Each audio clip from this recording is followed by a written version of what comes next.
Crimea के Feodosia में Ukraine का ड्रोन हमला हुआ है। रूसी ऑयल डिपो पर यूक्रेन ने ड्रोन से अटैक कर दिया। ब्लैक सी के पास रूसी ऑयल डिपो पर देखिए अटैक हुआ है। ब्लैक सी का ही जिक्र कर रहे थे अभी सिवाज साहब। ब्लैक सी के पास ये हमला हुआ है। हमले के बाद ऑयल डिपो के पूरे इलाके में भीषण आग लगी। बीते कुछ दिनों में कई रूसी ऑयल डिपो पर यहां हमले किए गए।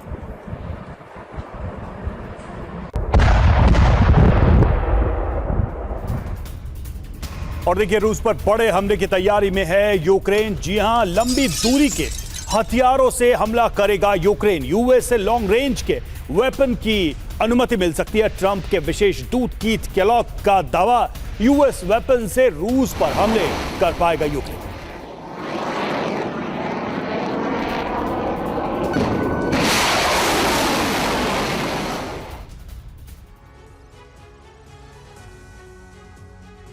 तो ये है रूस संहार का ट्रम्प प्लान। जी हां, यूएस की, अमेरिका की 4 रणनीतियां सामने आ रही हैं यूक्रेन को रूस पर।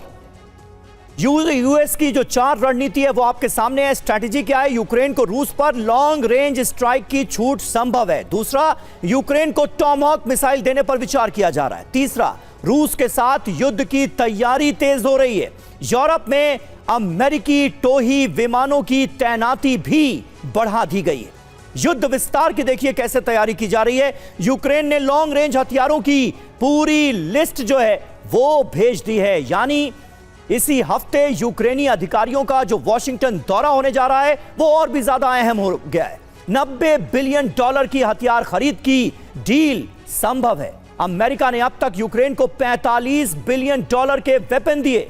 बाइडेन कार्यकाल से ज्यादा हथियार देने की तैयारी की जा रही है। सिंघल साहब, जो डोनाल्ड ट्रंप जो बाइडेन को इस जंग का जिम्मेदार मानते थे, कहते थे कि मैं आऊंगा और जंग खत्म करवा दूंगा, वो अब बाइडेन से कहीं आगे निकलते हुए नजर आ रहे हैं। बिल्कुल समीर, आप बिल्कुल सही कह रहे हैं कि प्रेसिडेंट ट्रंप को आई थिंक 7-8 महीने के बाद में रियलाइजेशन हो रहा है कि वो 24 घंटे में, जो उनका दावा था कि 24 घंटे में वो जंग खत्म करा देंगे जी, और वो दोनों देशों, यूक्रेन को और रशिया को बोलेंगे और वो जंग जो है उस दिन बंद हो जाएगी।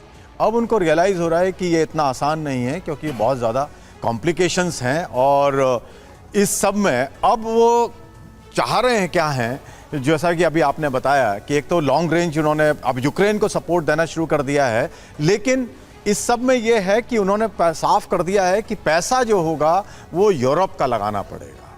वो अमेरिका इसमें ना तो बूट ग्राउंड पर भेजेगा और ना ही जो है उसमें वो पैसा खर्च करेंगे।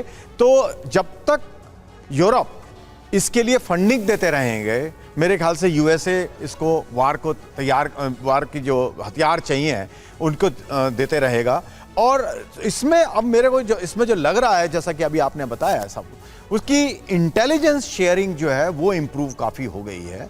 और अमेरिका और यूरोपियन कंट्रीज यूक्रेन को इंटेलिजेंस सप्लाई कर रहे हैं टाइमली, क्योंकि बड़े पॉइंटेड अटैक हो रहे हैं यूक्रेन की तरफ से, जहाँ से कि सैन्य ठिकाने हों या ऑयल रिफाइनरीज हों या ऑयल डिस्ट्रीब्यूशन सिस्टम हो या डिपोज हों।